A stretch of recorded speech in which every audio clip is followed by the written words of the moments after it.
speak into the microphone. Aloha, everybody. Mahalo for coming tonight. Mahalo to our open house, which we just had. I hope you enjoyed the Molokai. I'm enjoying it and can go back for more for a little while. But I'm Nancy McPherson. I'm the planner who's been working with our consultants group 70. We have Cody Winchester here. I believe we have Barbara Natali online. And we've been working with all of the wonderful input and participation from our homestead communities. We managed to put together a draft Molokai Coastal Homesteads Community Resilience Plan. And it's now ready for your comments. We want to make sure that what we put in there reflects your feelings and ideas and what shared with us before, that we got things right, and that, you know, if you have additional information about ideas for implementation, for the strategies, for maybe where we could get funding or how we could better partner with the homestead communities, we'd love to get all that information. We have comment sheets. Did you bring comment sheets? There's some. Here, yeah, we have comment sheets if you want to get more comments. And then we'll also do a presentation about 25 minutes. And then we will have questions. You don't want to be too late, but we really appreciate you and hanging in there to get to this important stage. So, yeah, I guess we can. Okay, so you folks, most of you already know this. We got a National Fish and Wildlife Foundation grant to fund the resilience plan, focusing on nature-based solutions that improve the shorelines and increase community resilience, and also improve the mauka areas, most importantly.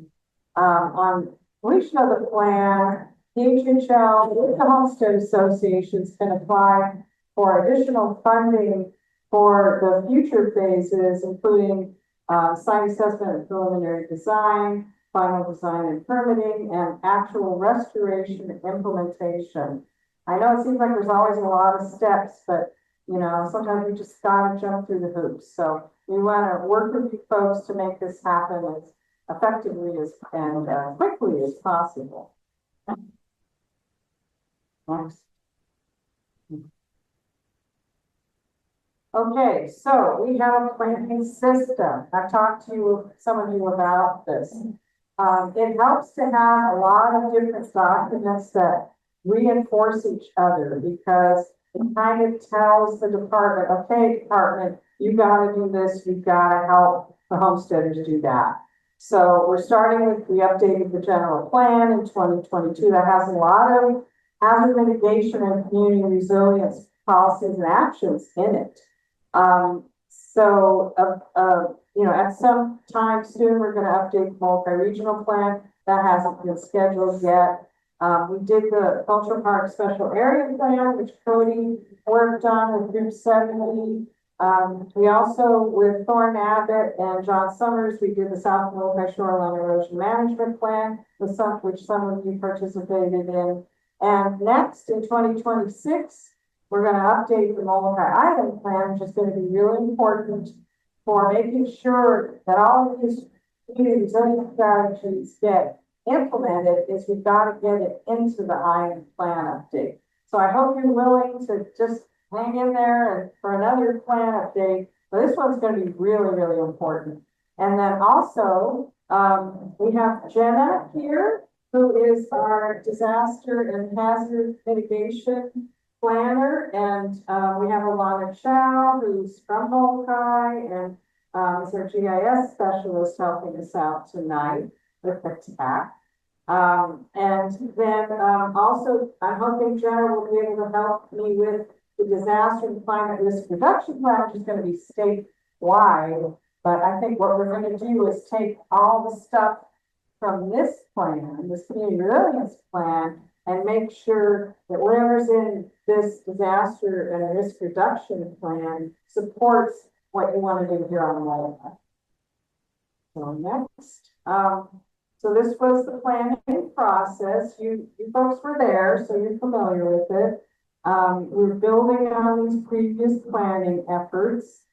Folks were saying, hey, we're having all this coastal erosion, we're having flooding, DHHL, please help us, we gotta do something.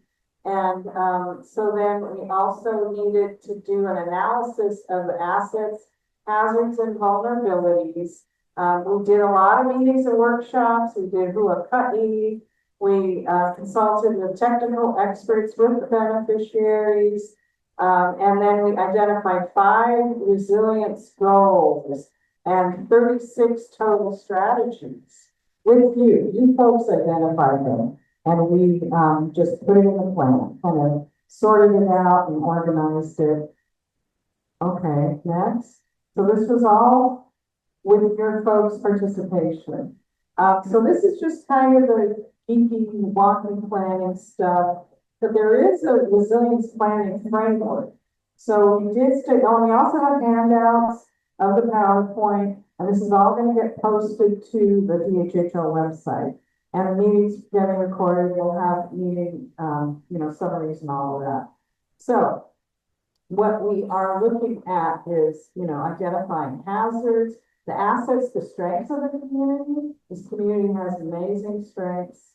But then you look at that in terms of hazards and vulnerabilities, and that determines your risk, which then helps us prioritize what are the things, who's at most risk from what, and how are we going to sort of attack that and do the things we need to do to reduce the risk. And so then that helped us identify and prioritize the resilience strategies to make them actionable. And so the big matrices, the big tables are all about how to implement, what's the implementation pathway? How do we make this stuff happen? So next. We in our one of our first meetings, we really wanted to know what does resilience mean to the people of Molokai and the coastal communities. We heard concepts like holu, ho'omau, kupa'a. It was just really, really helpful to understand. Folks are already really resilient. It's kind of baked into your DNA, your Molokai people. But we want to make sure that this plan reflects those strengths and what we'd like to see the end state be once we've kind of implemented all of this stuff. So next. Okay, so I'm going to hand it off to Cody because he did all this amazing work to do the technical analysis and create these beautiful graphics. So I'm going to hand it off to Cody.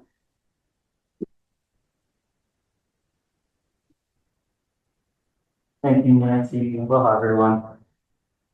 So from the very first beneficiary consultation meeting, it was clear right away that this plan needed to go beyond just being a coastal resilience plan. So even though that's the title of the plan, or what that coastal resilience plan, this thing really needed to look at the entire ahupua, everything from mauka to makai. One primary concern raised during those preliminary conversations was flooding. So I think this figure is trying to illustrate the hydrology system for the ahupua. So here you can see multiple large gulches stretching all the way across the landscape. It also shows the monthly average rainfall levels. Flooding experience in communities down at the coast, it goes way beyond just the rainfall that they're experiencing. That flooding also comes from all that rain that collects high up in the mountains, collected, flows down these drainage canals, and eventually makes it all the way down to the wetlands and the coastal environment down the way. One of those gulches gets clogged over full. That water can flow out and threaten those homes down below. We use this figure in the graph just to illustrate how complex and interconnected environments these challenges are. Okay, next slide, please. This figure shows the same information for akea and Kamiloloa One thing to note here, what you can see is almost one entire TMK, comprising 3 ahupua, so huge TMK area. You can see Kamiloloa-One Ali, or excuse me, akea gulch cutting across. Just to mention a little more about technical analysis, one of the first steps in the process was to identify potential hazards and assets. So we built on the technical analysis that was completed by others that came before us, so the SM-SEMP, drainage studies, and other reports that this plan was to build off of for that hazard assessment. We also did a robust GIS analysis, looking at flood data, topographical data, sea level rise exposure data, and conducted analysis to overlay those hazards, see where the primary concerns are. We also gathered input from subject matter experts, as well as conversations with you folks through consultation meetings, through Moloka'i, where we visited the land, walked the sites. We wanted to learn from you what your actual local experiences were, what you've observed on these lands, and how they changed over time. That analysis identified issues such as sea level rise, coastal erosion, tsunami, heavy rainfall, flooding, drought, wildfire, and other challenges. Some key vulnerabilities that were identified include homes built in flood-prone areas, just built where they maybe shouldn't have been built in the first place. Undersized and poorly maintained drainage infrastructure, one single highway providing emergency access, and unmanaged lands with dry grasses that are prone to fire. Okay, next slide. So to help inform the potential solutions to address the hazards that were identified, the plan also incorporated traditional ecological knowledge. Really wanted to learn how these lands were managed historically. So this figure is showing socio-ecological zones across the ahupua and how people interacted with these lands in the past. This was built off a model developed by Dr. Kavika Winter and adapted for this resilience plan. We really felt it was important to understand how these lands were used in the past, how these lands were managed historically, how people interacted with these lands, and how those practices from the past can be carried forward in the form of modern day nature-based solutions to really provide better stewardship of the land and increase resilience for the homesteads. Okay, next slide, please.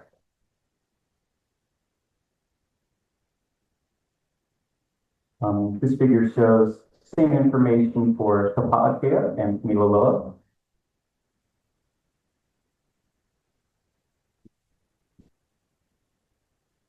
This is a summary of the outreach that was performed to date. This planning effort started back in 2024. Seems like a long time ago now. Input from the beneficiaries and homestead leaders guided the formation of this plan. We held some large workshops. We broke out into smaller groups based on homestead associations. There were some one-on-one interviews that were held. We held the Molokai, where we actually visited the land, walked the land with folks. You know, we really kept trying to come back again and again and try to adapt this process based on the feedback to improve the process. So we saw this as really an iterative and adaptive process. What is the red ones? The red ones are the beneficiary meetings. So the 5 key meetings to make the 5th beneficiary meeting.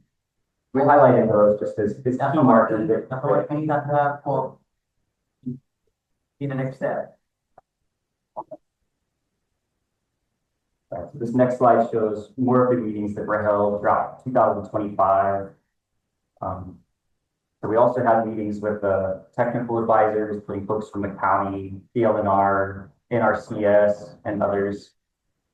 We walked the land, went some Hilo wetland on one day, where we really wanted to see how these wetlands and fish ponds could work for dealing with stormwater. How these systems could be restored so that they function as folks think they might have originally been intended to function, to keep the soil off the reef, keep the water flowing clean and out into the ocean without causing problems, but to slow it down up in the mauka areas. There used to be a lot of sweet potato fields up in the mauka areas, and some of those features are still up there and just need to be restored so that the water can be slowed down and absorb that stormwater. Okay, next slide.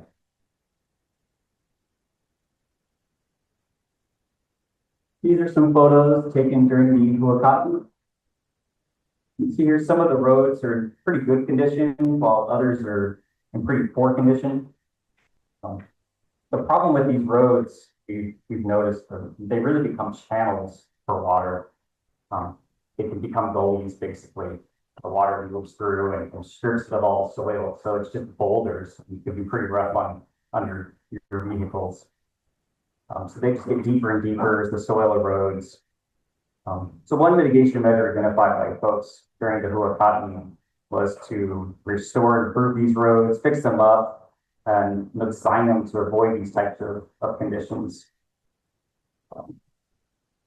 Also, they be used to provide access to the mauka areas so that other restoration projects could be implemented. Okay, next slide.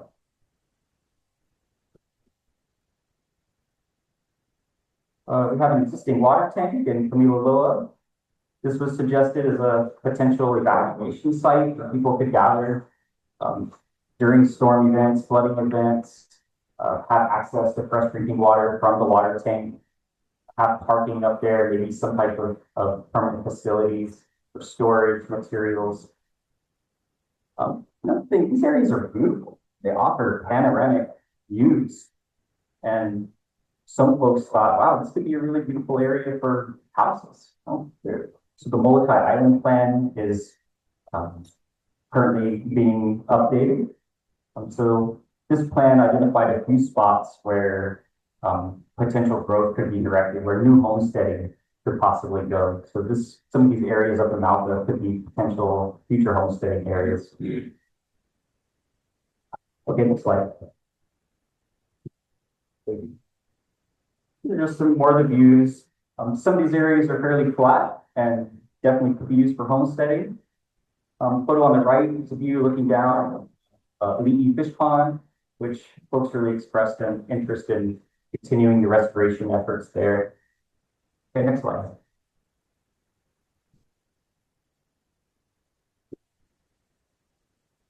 One of the goals for this plan was to make it as user-friendly as possible. Sometimes you get these plans and they're really complicated. So we wanted to include some visual images that help kind of bring the plan to life a little bit. So these next set of figures are designed to summarize and show visually the existing conditions, the key risks, and what things might look like in the future once some of the resilience projects are implemented. So this first figure here shows a conceptual cross-section of an ahupua, showing the sloping topography, upland mauka forests, kind of that drier area in the Midlands for ranching. The gullies. No more river water into the river. Right, these are intermittent streams, so 99% of the time they're dry. But during that 100-year flooding event, they can fill with quite a bit of water and cause threats. I know, I want to get right into my yard. You see the one highway going across the residential areas along the coastline, sandy beaches, fish ponds, some of those invasive mangroves along the coast. Next slide. Apologies, might be hard to read for the folks in the room here, but this is figures showing the hazards that were identified. There were a total of 14 key challenges that threaten the homestead areas. Those assets are identified, including natural resources, cultural resources, and infrastructure. Some of these challenges range from evacuation routes being compromised, flooding of homestead areas, invasive species, including mangroves, gorilla logo along the coast, deer, unlimited in the mountain areas, wildfire threat, and sediment impacting the coral reefs. Next slide.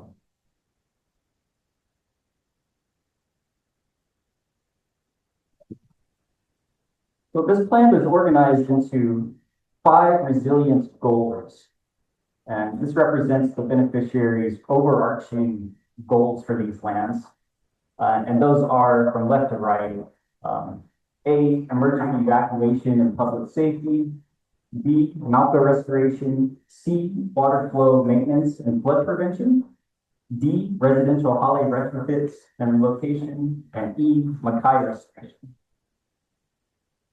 This figure shows spatially where those goals are located, give an idea of where these projects will occur in general, and are color coded to match the goal. So to achieve each goal, there's a number of resilience strategies. So those are the A1, A2, A3 listed down below.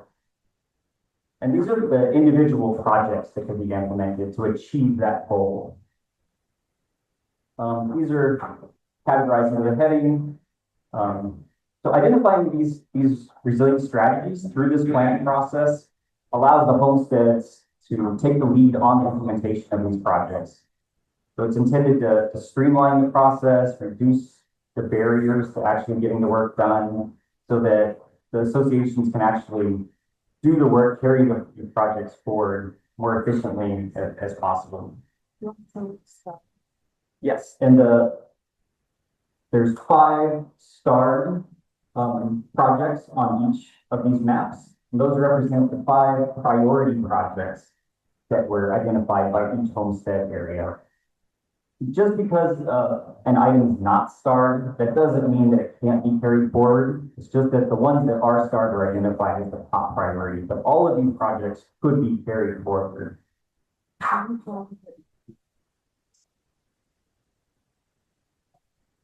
Yes, so the slides are slightly reorganized. I apologize for that. So we skipped one slide. Okay, next slide. What did we skip? We'll come up to it. I just reorganized it a little bit to make it flow a little easier. Okay, so through this plan, we identified projects. These are essentially pre-approved projects once this plan is adopted and can be implemented. So the homestead associations would not have to go for further beneficiary consultations to, enact these projects in the future. Okay, so maybe if we can go back, I'm sorry, we'll go back to Kalama. I just want to call out those 5 priority projects that were identified. So for Kalama, those 5 priority projects are D1, which is a conduct vulnerability survey. A3, develop resilience hubs or evacuation sites. B1, develop mauka restoration and maintenance plan. A4, fire break construction and maintenance. E7, maintain Coconut Grove and Kiowela Park. Okay, next slide. Okay, the top 5 priority projects for Kapa akea are A1, create a pre-disaster emergency response and evacuation plan. A3, develop resilience hubs or evacuation sites. B1, develop mauka restoration and maintenance plan. C2, a green-gray drainage improvements and maintenance program. And E1, develop a makai restoration and maintenance plan. Next slide. And finally, Kamiloloa, the top 5 priority projects here are A1, create a pre-disaster emergency response and evacuation plan. B1, develop mauka restoration and maintenance plan. C1, develop a drainage master plan. C2, green-gray drainage improvements and maintenance program. And E1, develop the makai restoration maintenance plan. I just also wanted to mention the congregation plan. But what we can also do is we can also start implementation you know, of what we call the low hanging fruit. So the smaller projects that I know you folks want to get going on, you know, and we don't have to wait for all these other plans to get done to start doing that. So I just wanted to let you guys know that. Meaning us ourselves or DHHL? Well, we're gonna be working together, right? That's what we hope. Okay, next slide, please. Right, this was the slide that was skipped in your handouts. This is showing again, just visually, how the land could look in the future with the implementation of some of these projects. So just to kind of see visually what they might look like. You can see the evacuation road, potential evacuation site, fire breaks, some of the shoreline improvements, maybe adding core rolls, reclaim sediments and improving the fish ponds. Okay, next slide. So this is just a snapshot of one of the matrices that are in the plan. So this is how in detail of the resilience strategies are described. There's actually two matrices in the plan, an implementation plan and then one called a detailed matrix, which is in the appendix, which includes more detail on things like who the primary applicants are, timelines, rough order of magnitude costs, potential partners involved in the plan, that sort of thing. This one really focuses on the implementation, so how to do the project, and it's in a three-step process here. And this is to match the NIFWIP funding sources. So for each of these tiers or phases is a funding bucket where money can go towards implementing the project. So tier one is site assessment and preliminary design. So doing the due diligence, going out, assessing the site, doing surveys, and doing some preliminary design, conceptual designs. Tier two or phase two is the detailed design and permitting. Also includes things like training and workforce development.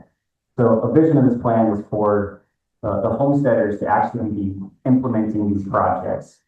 So instead of jobs going to other people off Molokai, that can be the residents here doing the work, putting money in their own pockets and implementing these projects. So tier two includes training and workforce development that can help with tier three, which is implementation.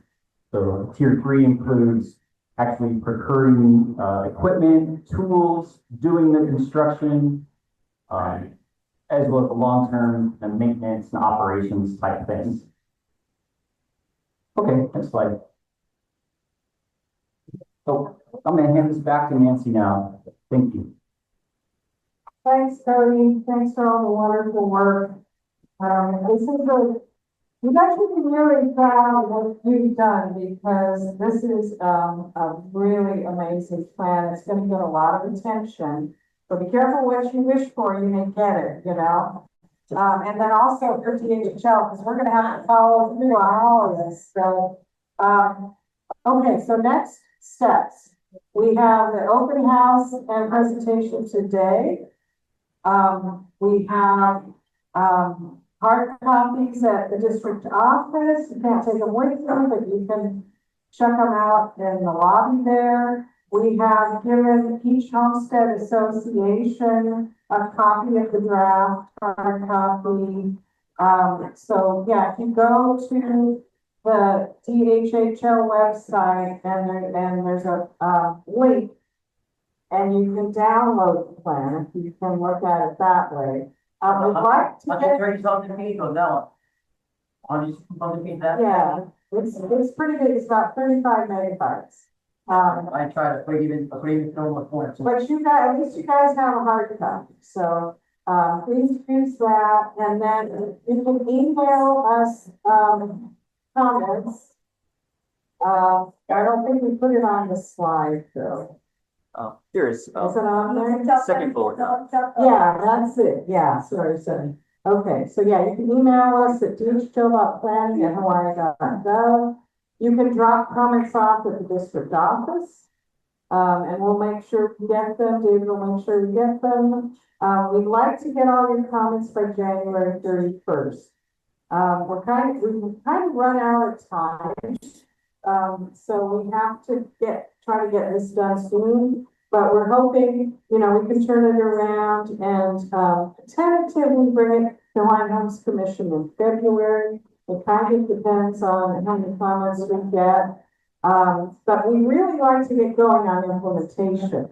So the sooner we can approve this plan, if it looks good to you guys, if it's not broken, don't fix it. So let's try to get it, Well, it's broken, we got it. well, I mean, the plan. If the plan looks good enough to you guys, that's what we need to know. I mean, all the information on the plan came from us, all you can do is write a lot and. That's right. And Show we back put up. some pictures and some nice graphics. So yeah, this is all pretty full there. But if there's anything that you see that is, really gives you heartburn, please let us know. Quite a bit, so like in the beginning, one of the earlier slides, did that, you receive money from National Wildlife, whatever. So what that money went to, that was already received, and how much money was that? Well, we actually got a grant for $203,000. That way. This was back in 2022. We have not drawn down any of that money yet. So DHHL is actually paying Group 70 to do this work. We've been contributing staff time and travel. And so what we're going to do next is try to draw down that money so that the department can get reimbursed. They don't just give you the money. That you have to request it and get reimbursed. So we're still in the process of doing that. But it's very, on the slide, it said that the money was ready to receive, The grant was received. or the grant was, I think the money was start funneling down. Well, that we have to still get that. So that will kind of make the trust whole.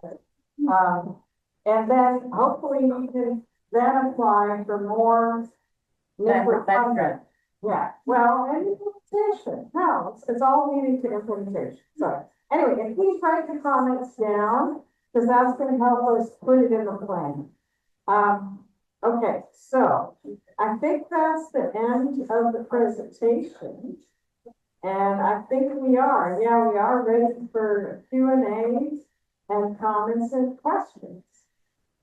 What does ecological The TEK, what is that? TEK is Traditional Ecological Knowledge. Yeah. So that's the boys that he told, knew how to manage ahupua sustainably, were resilient.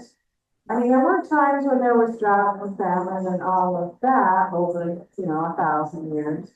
But, developed the ability to live sustainably on this island, and have a pretty big population, And so it's like, okay, well, that knowledge is still, it can be recovered, it can be utilized to do these projects, which is already happening in some places on the island, right?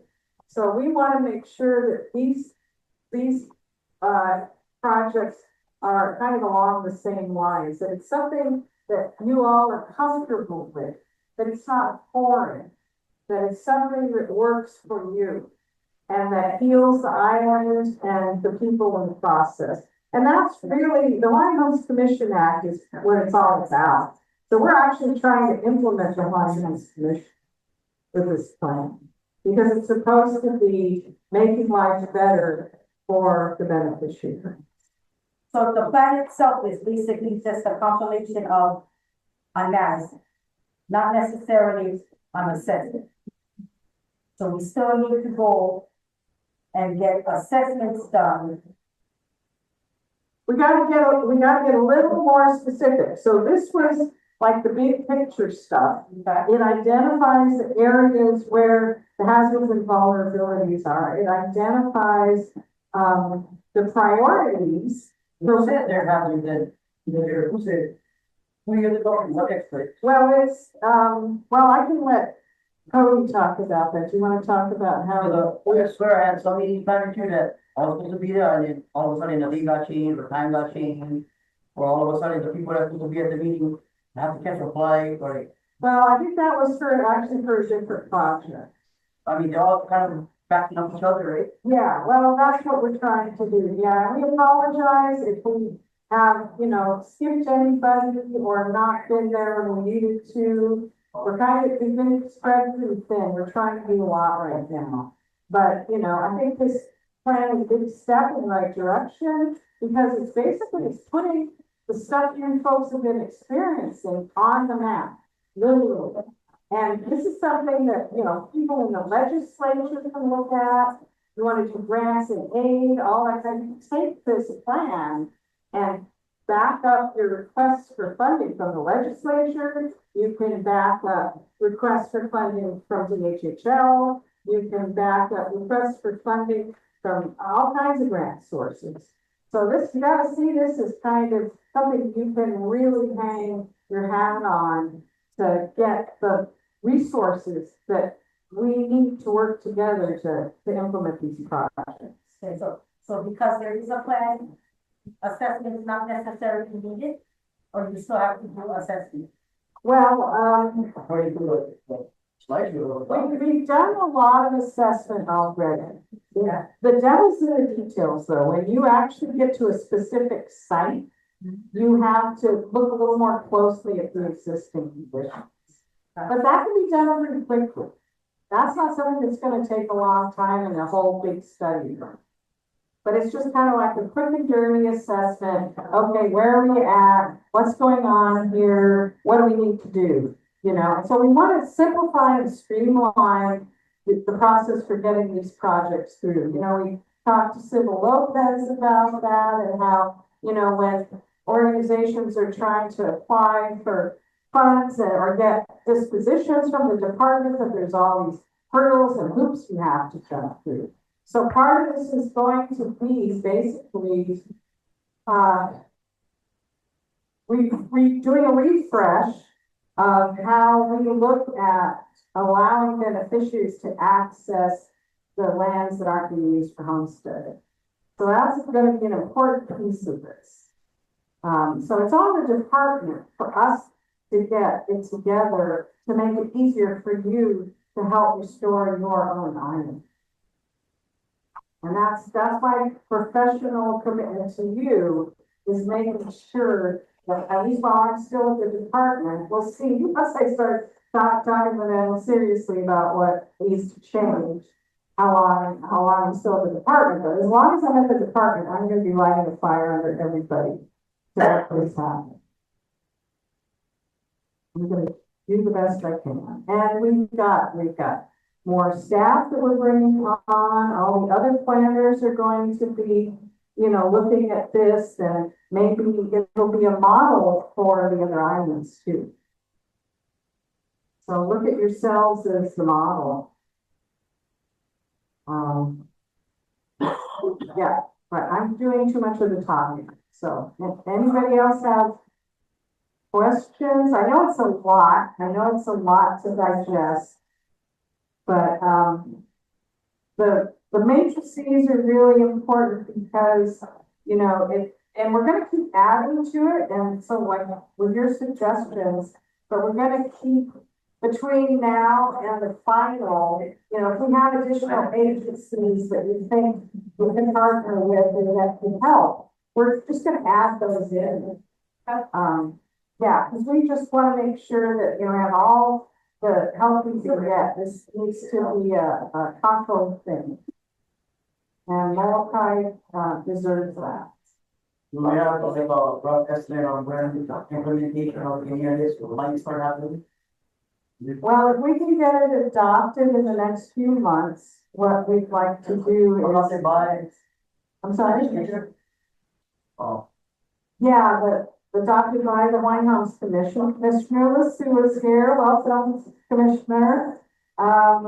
And he's going to be having an important role to play in making sure that the commission understands that this is very, very important for the island. This is very, very important for mitigating the impacts that you folks are experiencing, whether it's the ocean coming in or the floodwaters coming down or global. My home might get swept away by the next flood, not being implemented.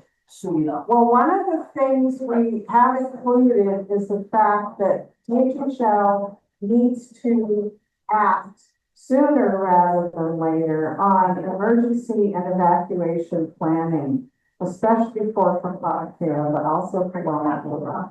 And so I think that's something that is part of our, hazard, response that the department is starting to do a lot more of, especially because of the wildfires and mitigating wildfires, but, you know, we gotta get through to everybody that it's also flooding. That we need to work with these guys to get an action plan in 2026. So, you know, if you can, when this is ready to go back to commission as a final plan, if you can come and testify or testify online, well, it tentatively said you, but we'll definitely let you know. And, you know, if you can testify to the commission that this is really, really important, and you guys want to get going on this, but you also need, you know, you need to emergency stuff happening like right now. Not next year, not the year after that. It needs to happen right now. And I think if the commission hears that loud and clear, that they'll take action and the department will, they can direct the department to do things. So your commissioner is very important in this whole process. He's your advocate. And, yeah, so we just want to make sure that the department gets a clear message. Simple. Can you explain the Kipuka by one concept and who brought that up as part of the You want to catch that one, Cody?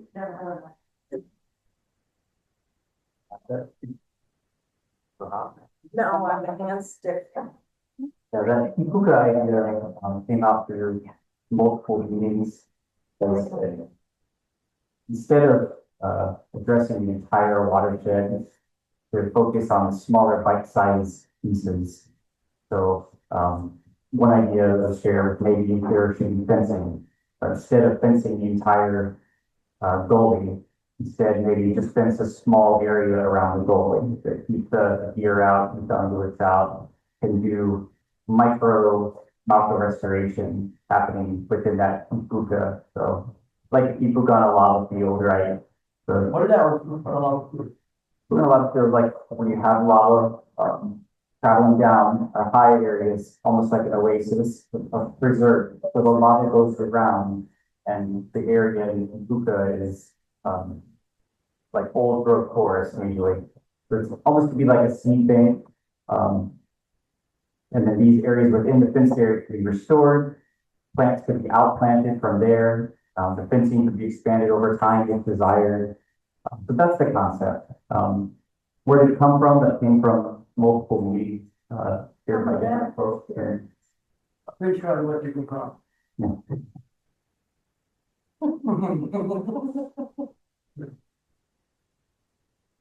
You know, Yeah, a lot of what you said, it's what I thought it was. oh, Kind of, what do you not more detail that, but I'm sure often, but I get it from. well, for what people to reference and give them, that will be fine, or subject matter experts or our beneficiaries themselves. Okay. Do that. Yeah, that would be nice story. No. We have a question online. It's asking Where where can they get the latest draft? Latest draft is on the DHHL webpage. We have a tab for this project, and the entire plan can be downloaded from there. Review it at your leisure, and then use dhl.planning@hawaii.gov is where folks can submit comments that they may have. Okay, what you do is you go to DHHL. The website is DHHL, you know? Well, you go to the DHHL website anyway, and you go to planning and projects. So there's tabs on the right side of the page. the landing page. And then you go to planning projects, and you go by island, and you go to Molokai, and at the bottom of the list of the special area plans is this plans page. And so you click on that, so it says Molokai Coastal Homesteads for New Resilience Plan, click on that, and then it's got the draft plan, and it's also got all the materials from all the meetings that we have. And you can download those, the PowerPoints and all that stuff. So, so we have, Pretty much the same thing industry shows, but then, like the five people, so meeting with experts, or you don't speak with the expert or what I can see, you got the information from, it was, you will see, thanks for us, you know. okay, so we're hearing that, they'd like to know, you know, who the, I mean, it's referring to the land that we live on, and right. so, yeah, we like know where you're getting information from. Well, we consulted the folks who work on Molokai, actually. So, Anybody that really comes. yeah, we wanted to make sure that the folks that work for DNR were on Molokai, or the county folks are on Molokai, you know, because they go on the land a lot, and so they have some knowledge of what happens. And they were basically just reinforcing what all you folks were telling us. So that's all we were doing, is just trying to kind of confirm, because then when, you know, we want to involve the agencies, right, it's really good to say, hey, you know, we heard all this from the beneficiaries, but your staff on Molokai confirmed it. So it's just kind of reinforcing what you folks have already told.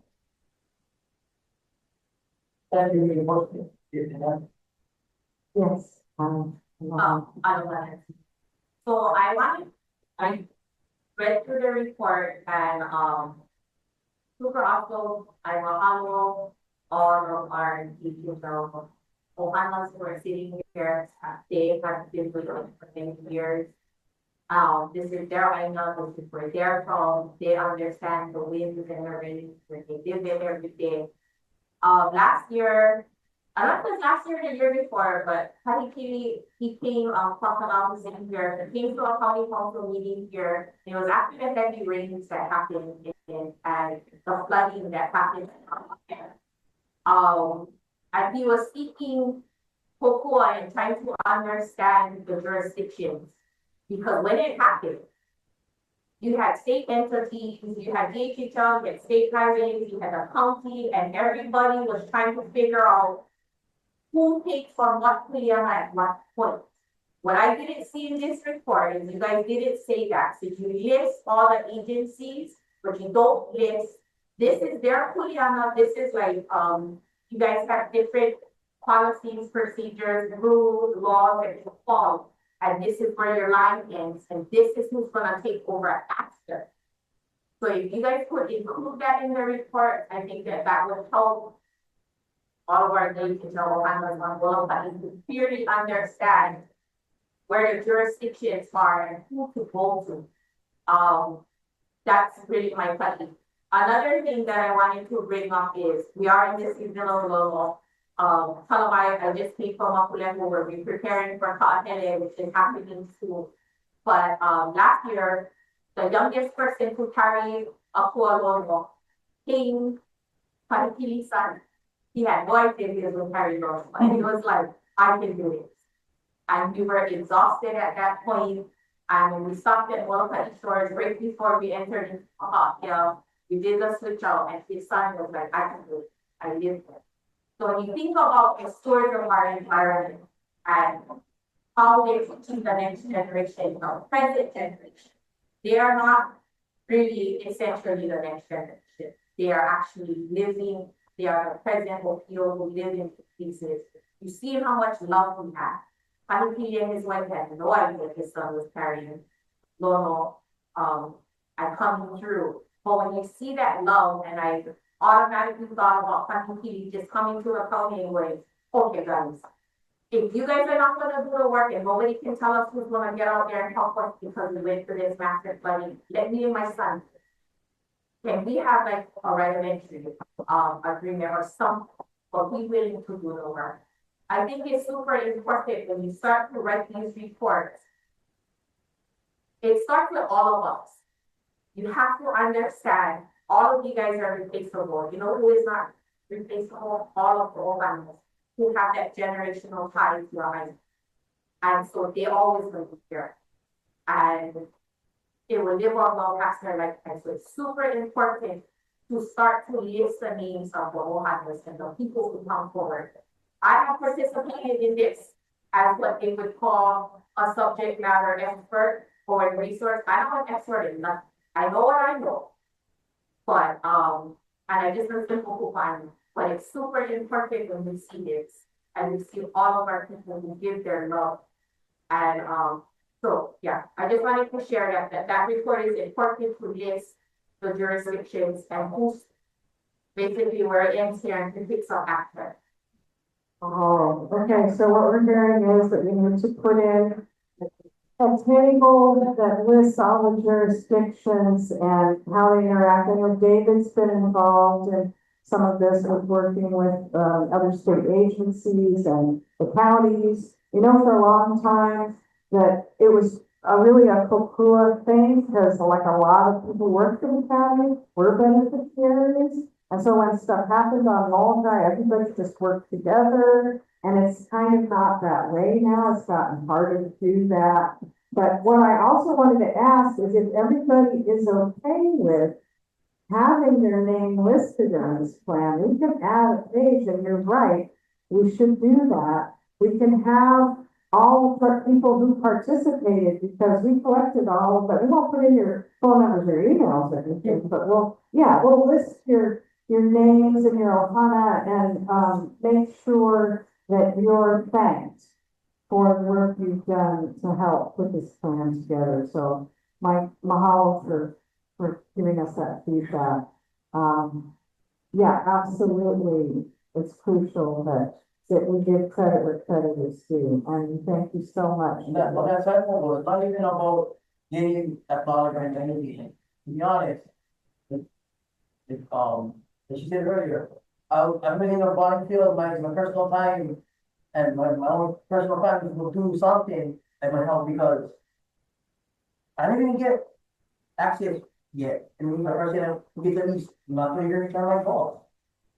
Well, So like, I think how can DHHL help us with that? Like, okay. the person can leave, doesn't even live on the island. Well, that's why when I was talking earlier about having to change the culture in the department to see the beneficiaries as partners in Malama land and stewardship. And the planning office has been trying to move the department in that direction. We're trying to develop a stewardship agreement kind of process. We're not there yet, but we can keep working on that to make sure that, I think the main issue is the way that the land management division gives access to the land.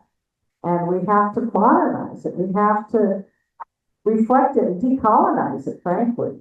And I think that's what I'd really like to see happen. Because, you know, yeah, if you're willing to do that, then we should make it really super easy for you to do that instead of making it really hard. I don't think so simple, but I think they come down to basically that when they got flooded, we got flooded over here, and ours was bad.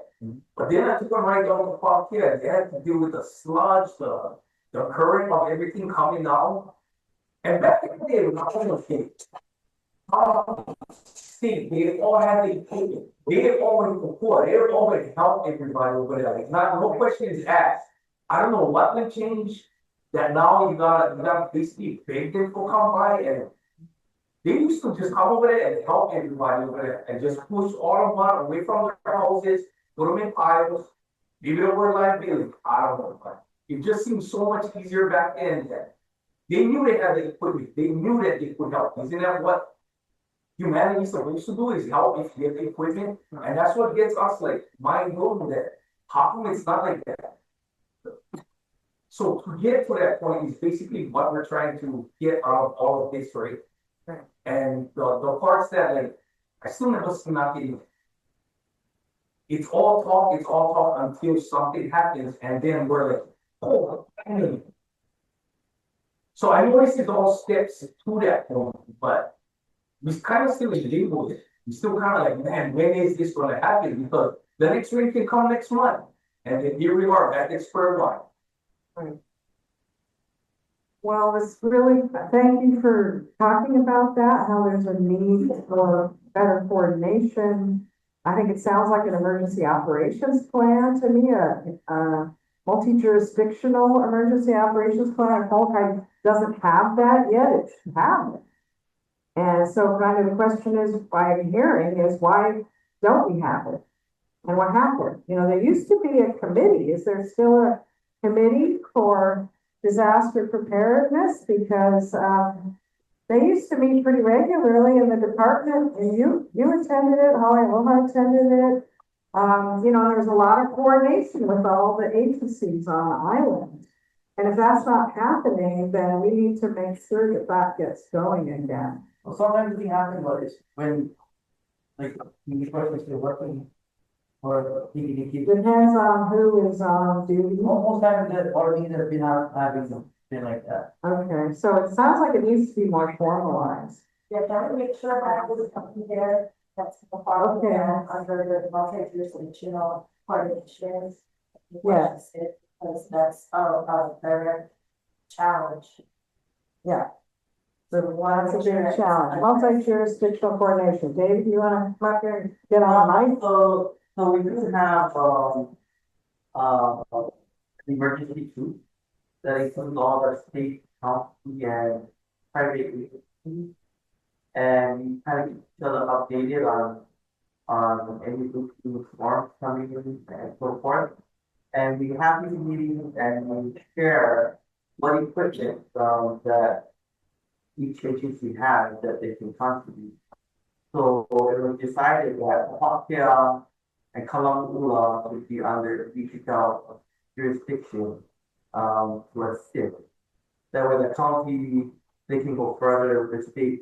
I mean, they got miles of roads and then access and stuff, but we only have like one operator, like, and short after. Yeah. The year that the flooding came, we just decided to go and just help them out a little bit, in the driveways and stuff, or not to go and clean out the whole lot, but just to provide some sort of access. But yeah, Molokai is unique, you know, we have to make, not choices, but decision. Yeah, we gotta make a decision, because all, they're over there, they take care of their own. Yeah, they're over there. Maui too. Yeah. Sometimes you don't get help from Maui when this Right. stuff happens. And we gotta be everywhere. I mean, you kind of help everybody at one time, but it's not. But with the employees and manpower that we have, we're doing so much. Like it is fine. But there is one guy setting the priority status area for. Well, yeah, I took the wall and do an inspection and see how it can. And we just take the machine and start in those areas. So, yeah. Well, what I've been trying to do the last few years is make the department and the commission aware of climate change impacts. And I think that's why we have to shift this into a higher gear. And we have to step up our game. And that's why I think this plan is going to help with that. But there's other things that need to happen. The department's doing better, I think, than we used to, but part of that has to do with the Lahaina wildfires and the response that basically was a statewide direction from the governor. Okay, all you agencies, you have to get it together when it comes to wildfire mitigation. Well, that hasn't happened yet for flooding, but I really think it should. So the idea being that business as usual is just not going to cut it. Because these impacts, it's either drought, wildfire, or heavy rainfall and flooding. And, you know, and not a lot in between. So it's becoming more extreme. And I think that's why we have to have a better response. So I'm hoping that this plan will help kind of nudge the department to, you know, step up our response. And so I can't make any guarantees, but You know, it's like, especially if you guys can wanna come and testify or get on the J agenda anytime. The commission's gonna be meeting on Molokai in April. So worst comes to worst, we haven't adopted the final plan by then, we definitely wanna do it in April, but maybe if we adopted it now, we could then talk about implementation in April. Like, that's the next steps of it. And, you know, planning office can try to prepare a submittal to talk about, okay, how are we gonna implement this plan? And get that onto the commission agenda, and then you folks can testify on that. So, And it should also include the expedited process, and creating a mechanism for those types of projects, like what criteria and, like was saying, so that we don't get stuck in the ROE process. right, so I'm hearing that folks are getting stuck in the ROE process, trying to For get, that position. trying to get access to the land. We gotta look at emergency evacuation sites, all that stuff. We should be expedited. And better respond. Yeah, and how, so working with the beneficiaries to get response rather than, you know, butting heads with them. And understanding the multi-jurisdictional coordination, so if representation is to be made from this measures to be a part of that representation, so that you understand everybody's role, so that the people are not stuck in their house for weeks because they agree that they can't even access and go out in and out of their road, then we have to be present. Right, to help make it. Okay, so I know that Sybil's been participating in the emergency hazard mitigation planning with the county of Maui. And so, you know, DHHL hasn't been actively participating in that, but we need to. So, you know, when we go back, we're definitely gonna talk about that and how we can, get those projects into the state hazard mitigation plan as well as the Maui County hazard mitigation plan, because DHHL, you folks are citizens of the county and you're entitled to county services. You pay property taxes, you're entitled to those services. Well, not, what about that part? Yeah, so hold on. Sorry. Oh, I think if you were not entitled. Well, I had one more thing I needed to, sorry, I didn't consider it. So, shifting gears, one of the plans that's in here about the, feral management, animal management program. So this is Molokai Hunting Club. Yes, you know. And, I wanna be very clear. So I met with the president yesterday and this morning of the hunting club, and I said, did you realize that the hunting club is actually listed? And he said, no. So I want to let you folks know that, in another meeting, we talked about the Molokai wetlands. There was a meeting here held for the Molokai wetlands partnership. And, Punalao, which is in the ahupua, Kalama, right over there.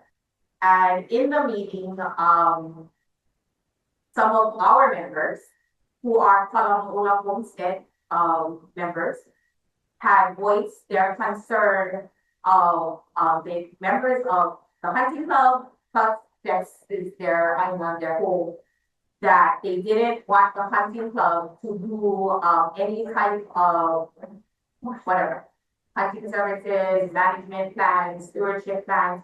We could assist, but, really, they wanted to build up their own capacity from within and be the stewards of their own environment. So when you list organizations, so just for the record, I don't do their public relations as a volunteer for the Molokai Hunting Club. So our focus has shifted to, over the past few years, that we always concede to the native tenants of those ahupua. And so we only there, again, in temporary, we are replaceable. We help if they need help. So when your homestead association or homestead members are saying, no, we don't like you guys come in, I need you folks to be very mindful of that. So if you guys can create some kind of I don't know, ensuring that they set up a meeting with the organizations that you list, and I will be sent with the Molokai Mountain Club, to ensure that we understand what is being asked and making sure that the beneficiaries of these ahupuas are on board. And then we let hear from them and not necessarily the government safety safety. And so that was very clear because that put us in a pause, like, wait a minute, you put us in a plan, but we just was at a community meeting where Kalama Homestead, and that was Kalama Johnson, and he's supervised by EPL, but he also an active member in the Hunting Club, and he said, no, building our own capacity. So I need to also be mindful that you guys go as a representative of the Hunting Club that you are in the board. And so please make sure that when you list that kind of stuff that and that you who's the magic pen that can add or erase all this stuff that getting implemented? Who's that person? Well, it's, really gonna be based on your comments. No, like the person, the hunting club stuff. I never said implement or say that the hunting club could be an entity that would help us, but it's nothing not added in. We question where the thinking from and how do not added in. Okay, well, Who the person? during our workshops, I think it must have come up. I'll remember. Okay, well. And then even like how they mentioned, but hunting club will even know about it. It's gonna be competition. Okay, well, we'll take another look at that, okay, and I do really like your suggestion that, you know, we respect the tenets of those ahupua, and in all this implementation is done with the blessing of the lessees living in that ahupua, before anything is initiated. So we can come to a standstill because you're trying to get everything on docket, but at the same time, the thing is added in that we don't agree with. So you know what I mean, that's, the process takes more time. Well, that's why we came to you for those comments, so those comments are really helpful. So I just got people adding in. But just for the record, I also included that as comments. And so the more people that can include comments like that, the stronger it will be where we can add and delete. And so thank you, Carol, for expressing that, and I agree, and if it's a majority that we can hear that tonight, then that's something that we want to work on ourselves. So, Thank you. We have Jenna and Cody taking notes as well. Nancy, we had one question from online from Bridget. Okay. She asks, because of our climate change and king tide issues, is there any conversation to Kapa akea or South Shore issues to our cesspool overflow? Okay, so yes, sea level rise and cesspools. That's a big one. So one of the things we did was participating in the cesspool conversion working group. We insisted that they do additional research to include Molokai because they weren't including Molokai in the priorities because they said they didn't have enough data. So the Office of State Planning and Sustainable Development got funding for the UH research. So then that was done. So then that put Molokai in priority one. All the coastal communities are priority one, this is Department of Health, for cesspool conversions. Portland was priority two. So we know what priority one is. That makes Molokai coastal homesteads eligible for grants from the Department of Health to convert their cesspools. We're kind of waiting for them to stand up that grant program again. But Ted Johns was here earlier from the Hawaiian Water Association. I know he talked to several of you, and he would like to bring technical assistance to Molokai to look at what the options are for cesspool conversion and how to get that funded. So that is kind of the next step. Now, right now we're working on a project in Waianae Valley. We're getting technical assistance from EPA for that. But, you know, I told them, I said straight up, Molokai has to be next. And so Molokai is going to be next. And we are going to, you know, participate in that request for technical assistance. So as soon as that happens, Then we get resources from the EPA, so in the spring, they're gonna open this up again. And then we get resources from the EPA, they hire, engineers and all the people who need to study everybody's situation and, make recommendations. And so that actually has been a pretty quick project, it's been about a year. And then we have to figure out how we're gonna pay for it all, but the department, what we're trying to do is position the solutions to be a way for DHHL to get the funding to assist the homesteaders in converting their cesspools. So you're not all on your own. In Molokai, they're gonna be connecting to sewer, so that's kind of a different situation. But, you know, we're gonna also look at all the other options, like what if the county needs to relocate and expand the County Highways Water Reclamation Facility? You know, and they're gonna provide R1, like on Oahu, they're standing up the Honolulu wastewater treatment is now a recycling facility, and it's gonna be 100% R1. So, you know, the state is moving in that direction. The county should be moving in that direction too. And so, you know, there's a lot of different options, but yeah, I know you guys just wanna, you know, get out of this problem because right now they're overflowing at high tides. So that's kind of an emergency situation. So again, we're gonna have to treat it as an emergency and see what can be done in the interim while we're getting the technical assistance going. So that's the long answer to a short question. Thank you. Okay.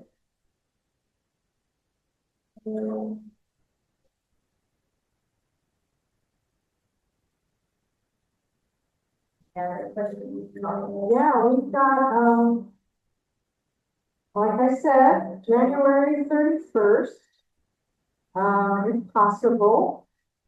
You can also, you know, if you have my email address, you can email me. But yeah, we just want to make sure we incorporate all this really, really good feedback in the novel. You know, yeah, we did put a lot into the plan, trying to make this implementable. So our desire is to really make it implementable, but I think the jurisdictional thing is really important. The emergency response piece is really important. So we can get that stuff going sooner rather than later. And I'll work with David and the district office and we'll get something going for you folks. We have one more question. Okay. In the chat.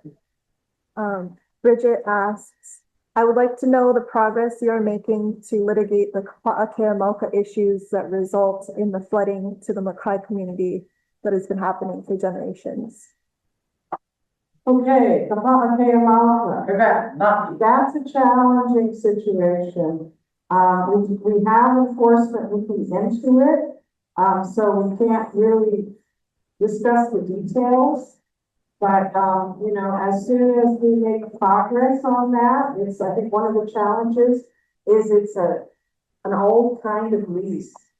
It's, you know, they're pastoral residential leases and they were actually supposed to have been converted a long time ago. So, so that's made it challenging. But, yeah, and I don't have a lot of details on where things are at, but we know that we need to move forward with dealing with that situation. So I'll try to make sure that, that keeps moving. Thank you. Well, it's, 8:15. You guys are ready. We can let you out early. And thank you so much for coming. Do we have a last slide? Or is that just a mahalo slide? Yeah, that's just our mahalo slide. We have our info. You can come by. If you have questions, David can, you know, get them to me or whatever, let me know how to get in touch with you. And we just mahalo you all for participating. So thank you so much. Thank you. All right. Good job,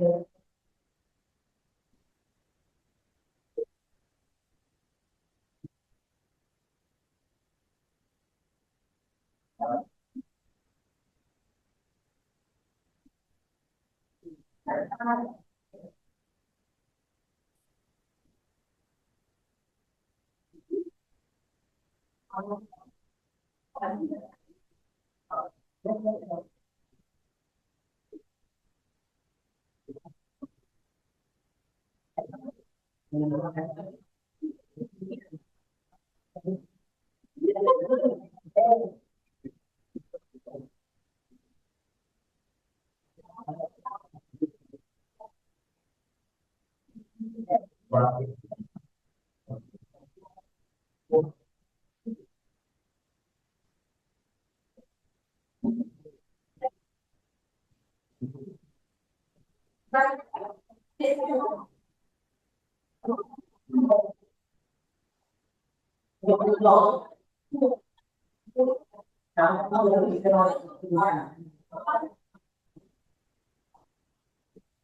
Yeah. So that's part yeah.